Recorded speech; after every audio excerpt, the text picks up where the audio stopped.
कागज में लिखी हुई जितनी भी बातें होती है, हर बात इंसानों के जीवन से जुड़ी होती है। जितनी भी शब्द लिखी हुई है, हर शब्द में सच्चाई छिपी होती है।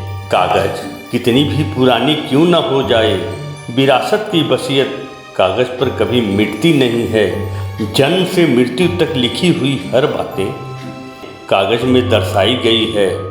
कागज अगर खुशियाँ देती है, कागज जीवन में रुलाती भी है। प्रेमिका का लिखा खत हो या चाहे नौकरी का पत्र हो, डॉक्टर का चिट्ठा हो या बीमारी का बिल, कागज से ही संबंध है इंसानों के जीवन में खुशियाँ और गम। कागज तो कागज होती है, कोई दौलत नहीं है।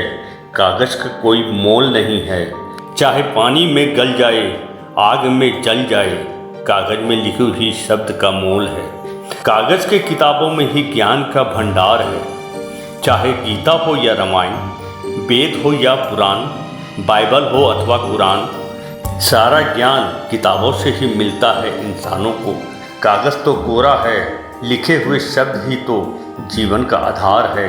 किताबों के पन्नों को ही पढ़ पढ़कर बन जाते हैं महान। कोई बांटते हैं ज्ञान, कोई बन जाते हैं विद्वान। किसी की हुनर दिखता नहीं, छिप जाता है। किसी का हुनर कागज के अखबार में छप जाता है। कहीं चंद कागज के टुकड़ों पर बिकता रहे इंसान, कोई कागज के नोटों से करता है अभिमान।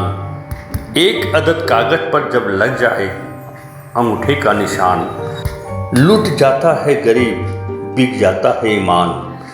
जमीन जगह की वजह से लड़ जाते हैं इंसान। एक कागज के धोखे से ही मिट जाता है इंसान। बचपन में कागज की कश्तियाँ पानी में चलाते रहें, जवानी में ख्वाबों को आसमान की ऊंचाई तक ले जाते रहे। कागज की पतंग उड़ाने चले थे, तन्हाई में कागज और कलम से कुछ लिखने चले थे। दर्द मेरा कागज पर उतरता चला गया, कोरे कागज पर लिखने का दिल करता है। कलम के सहारे बीते हुए सपने को लिखें या टूटे हुए ख्वाब को। दिल की आवाज़ जुबां तक आती नहीं, मीलों दूर तक आवाज़ मेरी जाती नहीं। दिल अगर टूटा है तो क्या दर्द लिखेंगे, कागज को कागज रहने दो। आजकल कोई पढ़ता कहाँ है, कागज को कागज ही रहने दो। आजकल कोई पढ़ता कहाँ